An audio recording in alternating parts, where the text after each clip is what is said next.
이렇게 다시 토요일 아침을 맞이하였습니다. 여느 때 같으면 한 주간의 분주한 생활을 마감하고 모두가 다 편히 쉬어야 할 주말이지만 우리의 상황은 여전히 녹록지가 않습니다. 2달째 계속되는 불안함이 이어지면서 두려움이 일상이 되는 참으로 이상한 현실을 살아가고 있습니다. 주님, 위험 속에서 나를 보호해 주셨음을 감사하는 기도를 이제는 하지 않겠습니다. 바이러스로 고통을 받는 이웃과 아직 건강한 내가 분리되지 않게 하여 주시고 저들의 아픔이 나의 아픔이 되어 기도하게 하여 주시옵소서. 다 나의 불순종 때문입니다. 사회의 혼란과 나의 죄가 연결되어 보이지 않는 한 이 땅에 치유가 없음을 알게 하여 주시고 오늘 감사의 기도가 아닌 용서를 구하는 기도가 내 눈의 눈물과 나의 입술의 말로 고백되게 하여 주시옵소서. 이 사순절에 우리에게 믿음의 길을 바르게 재촉해 주시는 구주 예수 그리스도 이름으로 기도드리옵나이다. 아멘. 하나님의 말씀 함께 보겠습니다. 요한복음 13장 12절에서 20절까지 말씀입니다. 우리 댁에서 집에서 오늘 이 안심 기도회 자리에 함께 하신 분들도 우리 성경을 펴고 또 묵상집을 펴고 함께 보시면 좋겠습니다. 요한복음 13장 12절에서 20절까지 말씀을 제가 봉독해 드립니다. 그들의 발을 씻으신 후에 옷을 입으시고 다시 앉아 그들에게 이르시되 내가 너희에게 행한 것을 너희가 아느냐? 너희가 나를 선생이라 또는 주라 하니 너희 말이 옳도다. 내가 그러하다. 내가 주와 또는 선생이 되어 너희 발을 씻었으니 너희도 서로 발을 씻어주는 것이 옳으니라.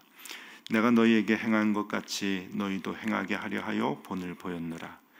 내가 진실로 진실로 너희에게 이르노니 종이 주인보다 크지 못하고 보냄을 받은 자가 보낸 자보다 크지 못하나니 너희가 이것을 알고 행하면 복이 있으리라.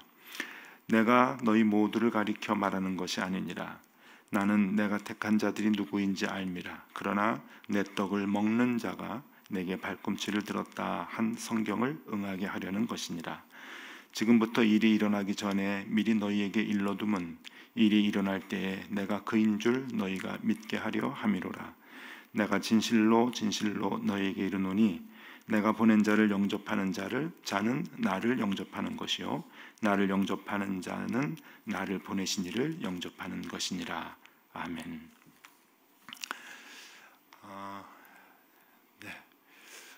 요한복음 13장은 세족식장이라고 얘기를 합니다. 그러니까 예수님께서 제자들의 발을 씻겨주시는 그 장면과 또 그것에 대한 설명을 해주시는 말씀이 요한복음 13장에 나와 있습니다.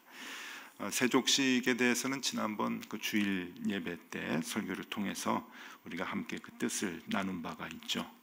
오늘은 요한복음 13장 이 본문에 그 세족식에 대한 그 의미와 또 예수님이 누구신가라고 하는 의미, 또 예수님과 제자와의 관계, 특별히 가룟 유다와의 관계, 이런 이제 그 여러 가지 내용들이 이 본문 안에 이제 들어가 있는데 짧은 시간에 이 아침에 이제 다 우리가 살펴볼 수는 없고요.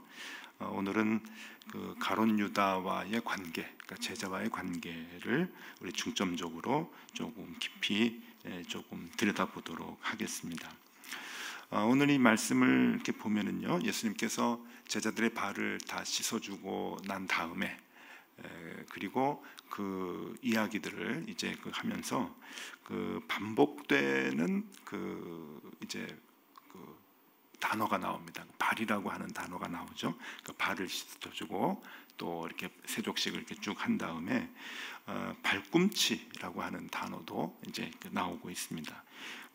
발꿈치를 들었다라고 하는 단어가 나오는 표현이 나오는데 요한복음 13장 18절, 오늘 본문 말씀 18절 말씀입니다. 18절을 제가 한번 더 읽어드리면 내가 너희 모두를 가리켜 말하는 것이 아니니라. 나는 내가 택한 자들이 누구인지 알미라. 그러나 내 떡을 먹는 자가 내게 발꿈치를 들었다 한 성경을 응하게 하려는 것이니라. 이게 이제 시편에 나오는 말씀을 이제 예수님께서 인용을 하면서 하신 말씀인데, 여기 보면은 아주 중요한 표현들이 이제 두 개가 나옵니다. 내 떡을 먹는 자, 내 떡을 먹는 자가 이제 내게 발꿈치를 들었다라고 하는 이제 표현인데, 오늘 성경 본문을 이렇게 묵상을 하면서 이 말씀이 참 이렇게 마음에 이렇게 와 닿고요. 그 다음에 요즘 우리가 이 코로나19로 인해서 이제 고난과 고통 또 위험과 또 어려움 가운데 있는데, 이러한 것들이 이제 자꾸만 이렇게 오버랩이 돼가지고 이제 그 생각이 납니다. 그래서 그러한 것들을 이제 깊이 생각하게 되는 이제 표현들인데, 일단 발꿈치를 좀 이렇게 생각을 해보면은요, 발꿈치라 그러면은 갑자기 생각나는 그 성경 장면들이 좀 나오죠. 한 두 가지가 좀 생각이 납니다. 첫 번째는 그 에덴 동산에서 이제 뱀이 아담과 하와를 이제 유혹을 해가지고 선악과를 이제 먹게 하죠.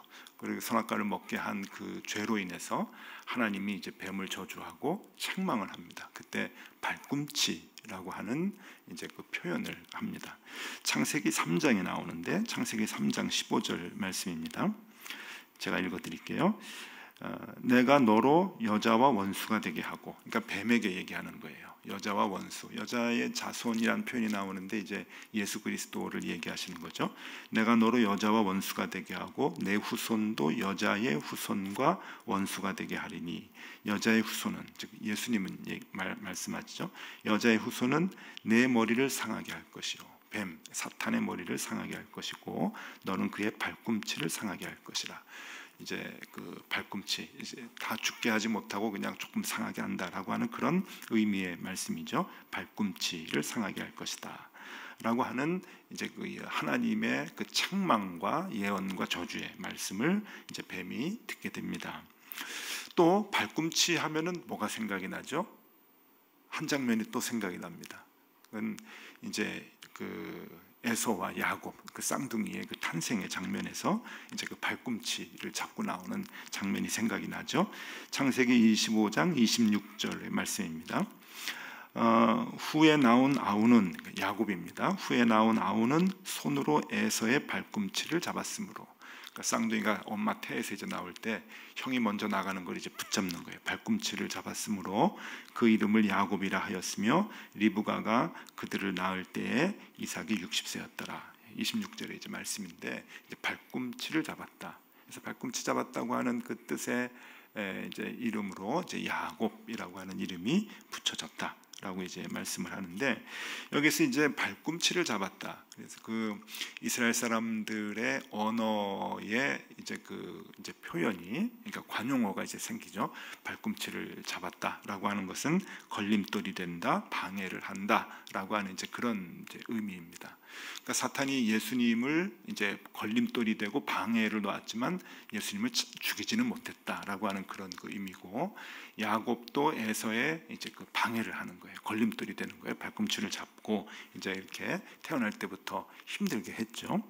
그래서 이 발꿈치를 잡았다라고 하는 것은 이제 그 우리나라의 말하고는 그렇게 크게 차이는 없는 것 같습니다. 우리도 이제 발목을 잡았다. 우리는 발꿈치가 아니라 발목을 잡는다. 이제 그러죠. 누구를 방해하거나 힘들게 하면은 이렇게 발목을 잡고 늘어져. 이제 그렇게 이제 얘기를 많이 하는데, 그래서 발꿈치를 잡았다라고 하는 이제 뜻입니다. 근데 오늘 요한복음 13장 18절에 있는 표현은 조금 달라요. 그러니까 발꿈치까지는 맞는데 발꿈치를 들었다 그럽니다. 발꿈치를 들었다. 발꿈치를 들었다라고 하는 것은 이것도 이제 이스라엘 사람들에게 있어서 관용어구 같이 이제 쓰이는 말인데, 발꿈치를 이렇게 이제 제가 다 들어봤어요. 이렇게 이제 들으면은 조금 이제 키가 커지죠. 그러니까 상대방 앞에서 발꿈치를 들었다라고 하는 것은 이게 도전을 하는 겁니다. 그리고 더 정확한 표현은 이제 배반을 하는 거죠. 그래서 이 이스라엘 사람들이 너의 발꿈치 들어 그러는 것은 너의 배반해, 배신해라고 하는 이제 그런 뜻의 이제 말인 것이죠. 다윗이 이제 발꿈치를 든 사람들 때문에 이제 탄식을 하는 내용이 시편에 나오는데, 그 시편의 말씀을 요한복음 이제 13장 18절에서 이제 인용을 하는 거죠. 시편 41편 9절 말씀입니다. 다윗 주변에 다윗을 배신하는 사람들이 너무 많으니까 다윗이 여기에 대한 이제 한탄을 하고 하나님께 탄식의 기도를 합니다. 내가 신뢰하여 내 떡을 나눠 먹던 나의 가까운 친구도 나를 대적하여 그의 발꿈치를 들었나이다. 떡을 같이 먹던, 떡을 나눠 먹던 가까운 사이죠. 밥을, 한솥밥을 먹는 사이죠. 떡을 같이 나눠 먹던 가까운 친구가 발꿈치를 들었다. 그러니까 배반을 했다라고 하는 이야기입니다. 그래서 발꿈치를 들었다라고 하는 것은 이제 히브리 말 그대로 이제 번역을 한 건데, 발꿈치를 들었다, 이것은 배반했다, 배신했다, 이제 그런 그 뜻이에요. 그래서 요한복음 13장 18절의 이 말씀은 배신을 얘기하고 배반을 얘기하는 건데, 이 말씀을 이제 공동 번역하고 새 번역을 이제 보니까, 그러니까 표준 새 번역, 공동 번역을 보니까 아예 번역 자체를 발꿈치를 들었다고 번역하지 않고 배반하였다라고 그렇게 번역을 했습니다.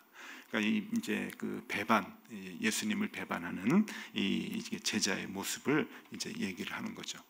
그래서 이 발꿈치를 들었다고 하는 말을 이제 우리말로 바꾸면 뭐가 될까 하는 생각을 해봤어요. 이제 유대인들은 이 발꿈치를 들었다고 하는 게 이제 배반했다라고 하는 그런 말로 이제 그 관용어로 표현을 하는데, 우리말로는 아마 이런 뜻이 제일 적절하지 않을까 생각이 들어요. 조금 좋은 표현은 아닌데, 등에 뭐를 꽂았다? 칼을 꽂았다는 그런 말로 이제 표현을 하면은 아마 딱 맞지 않을까 싶습니다. 우리 많이 쓰죠. 등에 이제 칼을 꽂았다. 좋은 표현은 아닌데 아주 이렇게 야비하고 아주 잔인하게, 무자비하게 배반하는 때 이제 쓰는 그런 그 표현인데, 이 발꿈치를 들었다라고 하는 것이 바로 그러한 그 표현이 되지 않을까 하는 생각을 해봅니다. 자, 지금 그 제자 중에 한 사람이 배반을 했죠.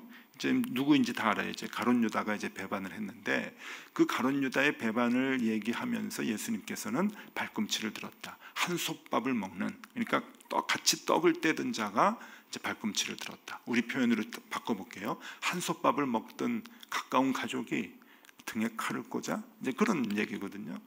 그러면 가룟 유다는 그 어떤 행동 때문에 예수님을 배반을 했을까?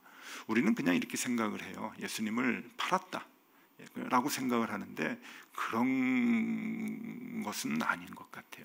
그러니까 예수님을 팔은 것이 배반 자체의 그 모습이지만, 예수님을 배반한 것은 성경 전체를 보면은 그냥 판 것만 가지고 예수님이 배반을 했다고 하는 것이 아니라, 이것은 그 당시 제자들과 그 당시 유대인 전체에게 얘기하는 말씀이거든요.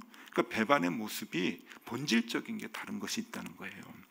그게 뭔가 하면은, 자, 지금 예수님은 그 어느 시점에서 이 얘기를 하는가 하면은 요한복음 13장의 시점입니다. 요한복음은 1장에서 21절까지 있는데, 제가 지난번에도 말씀드렸듯이 이 요한복음은 예수님이 하나님의 아들이시다, 예수님이 정말 우리를 구원하러 이 땅에 오셨다, 그리고 예수님이 구원하시기 위해서 십자가에 못 박혀 돌아가시고 부활하시는 그 구원의 사역들을 감당하셨다라고 하는 것을 설명해 주는 복음서죠.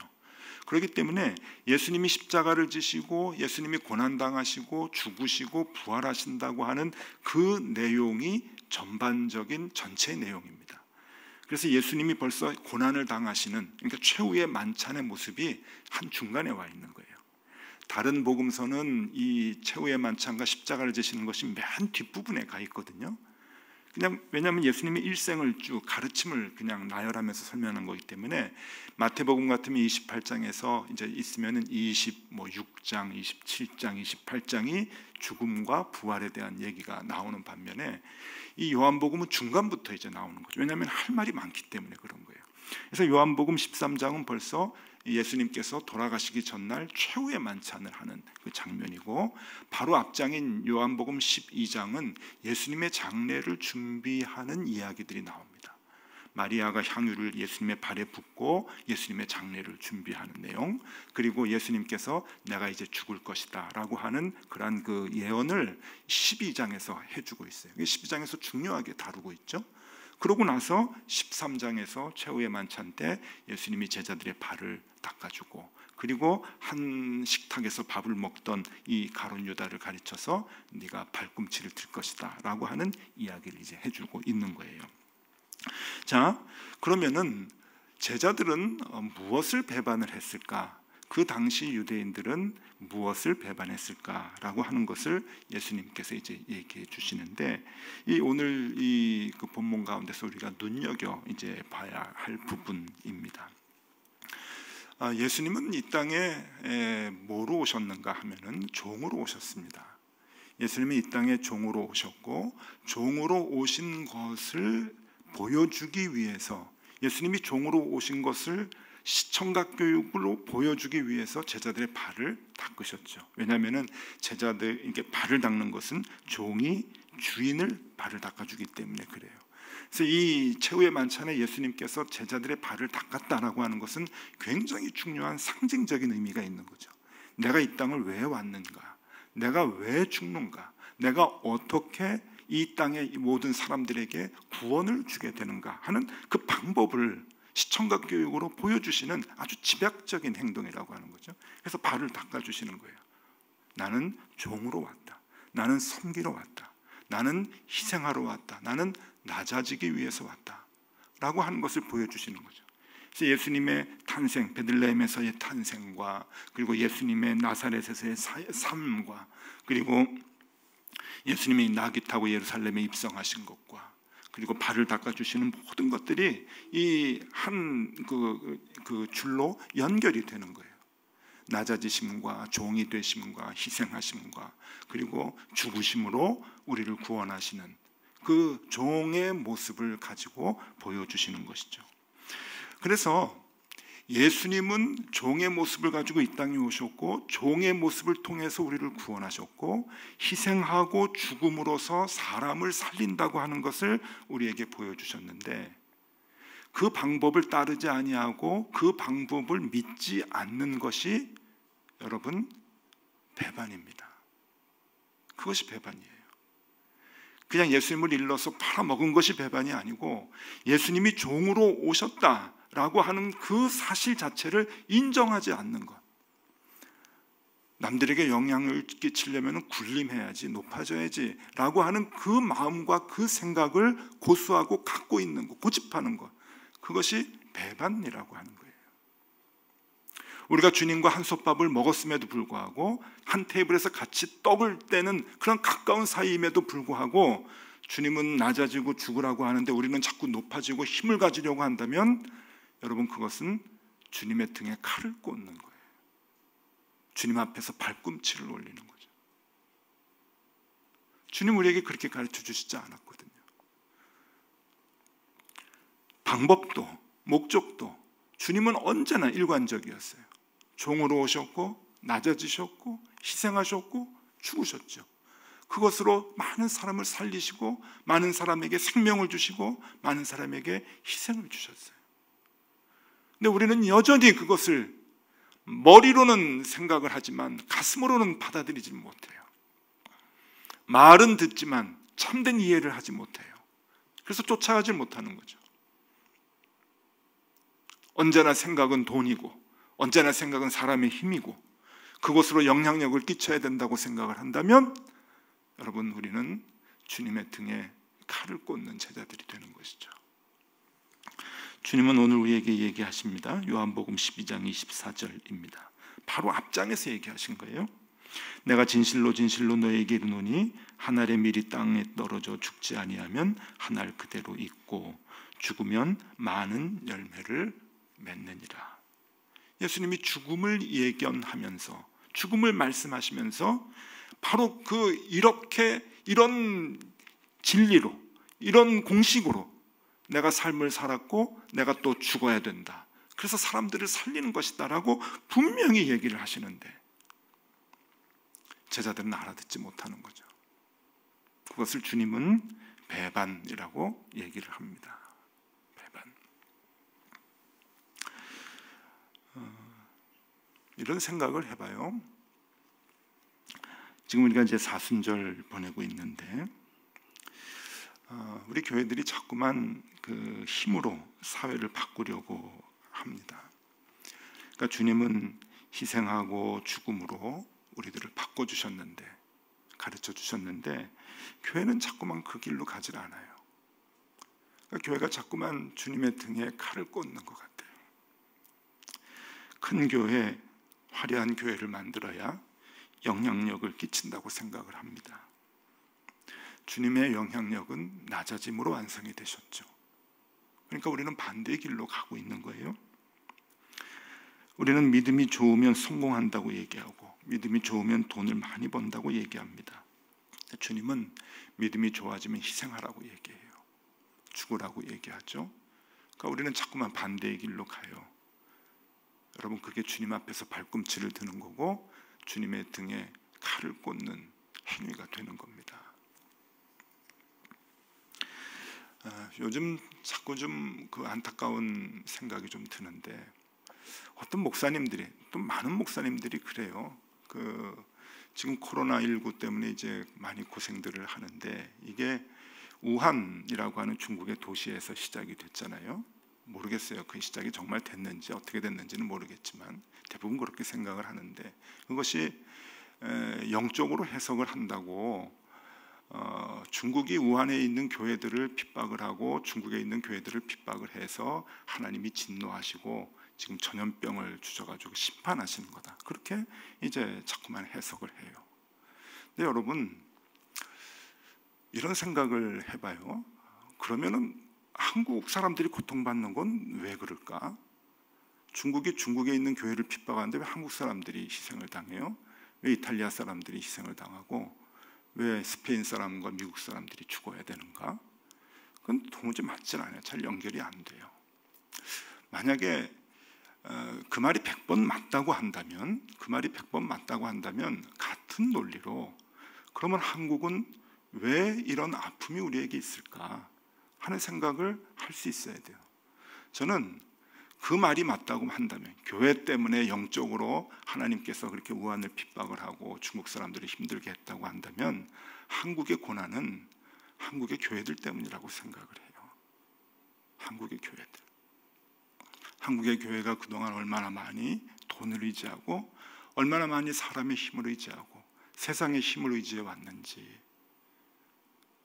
예수님의 등에 칼을 꽂는 일을 얼마나 많이 했는지, 주님의 십자가의 길과 썩어져 죽어야 많은 열매를 맺는다고 하는 그 방법과 그 삶의 모습을 전혀 쫓아가지 않아요.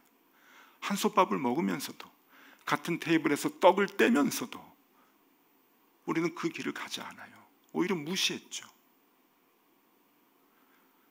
여러분, 책망받아 마땅하지 않나요?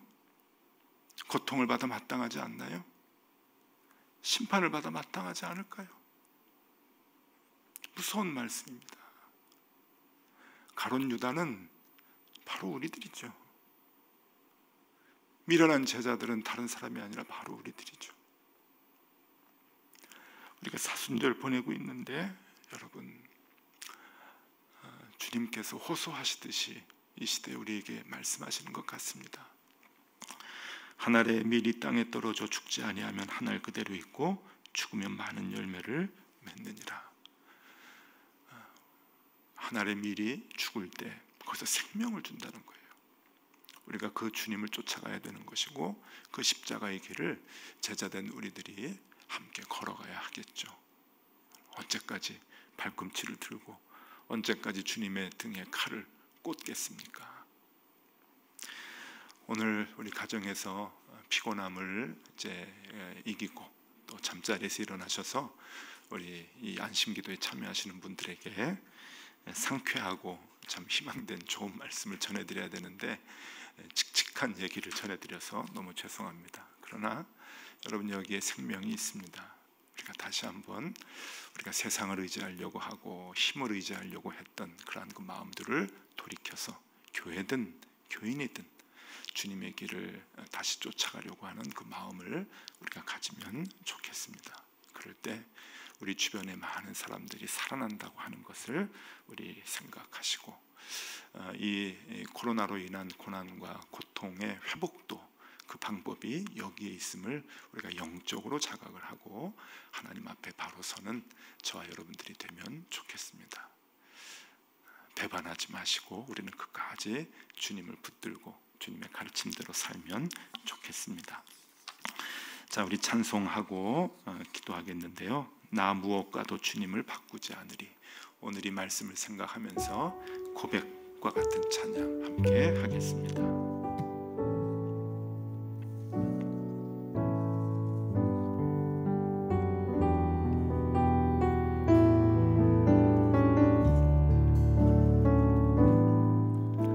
나 무엇과도 주님을 바꾸지 않으리.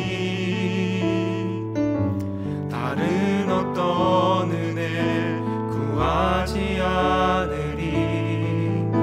오직 주님만이 내 삶의 도움이시니 주의 얼굴 보기 원합니다. 나 무엇과도 주님을 바꾸지 않으리. 다른 어떤 은혜 구하지 않으리. 오직 주님만이 내 삶의 도움이시니 주의 얼굴 보기 원합니다. 주님 사랑해요.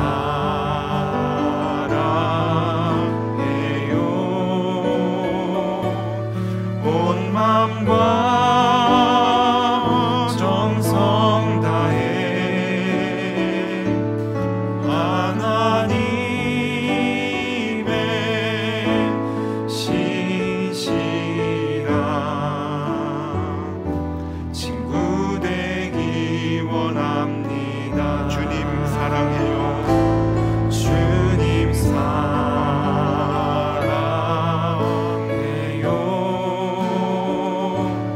온 마음과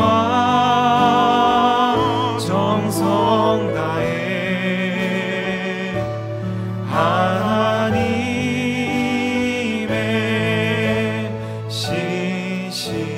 신실한 친구 되기 원합니다. 기도하겠습니다. 주님을 향해 발꿈치를 들고 배반한 사람은 가룟 유다가 아닌 바로 우리들입니다.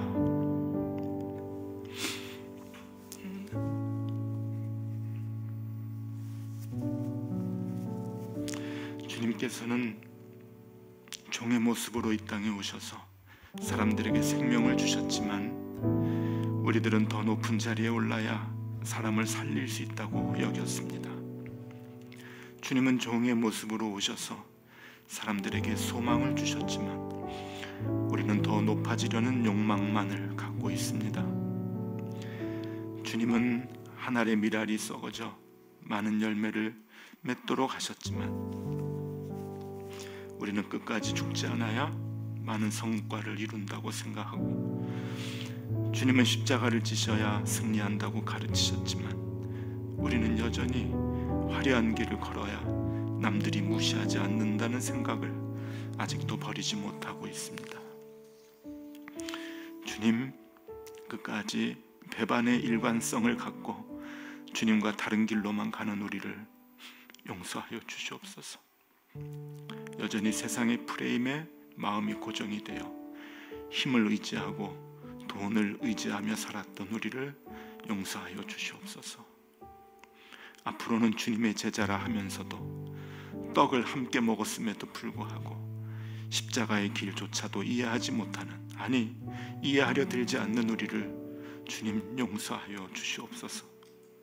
그렇게 주님 앞에서 배반의 발꿈치를 든 사람은 다른 이가 아닌 바로 나였고, 주님의 등에 칼을 꽂은 사람은 유다가 아닌 바로 나였음을 고백합니다. 하나님, 사순절을 보냅니다. 조금씩 돌아서게 하여 주시옵소서. 주님을 배반하지 않고 하늘의 미랄이 되는 길을 우리가 가게 하여 주시옵소서. 가르침대로 우리도 그 십자가의 길을 걷게 하여 주시옵소서. 끝까지 그 길을 놓치지 않게 하여 주시옵소서. 주님, 오늘도 이 땅의 신음소리를 들으시고 회복시켜 주시고 치유하여 주시고 온전케 하여 주시옵소서. 그리고 그 회복의 길목에 주님의 가르침대로 십자가의 길을 걸으려고 하는 주님의 신실한 제자들이 있게 하여 주시옵소서.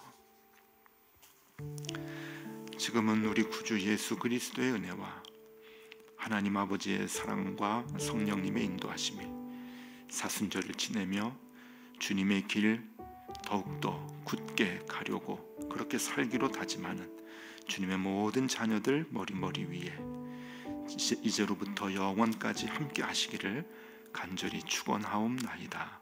아멘.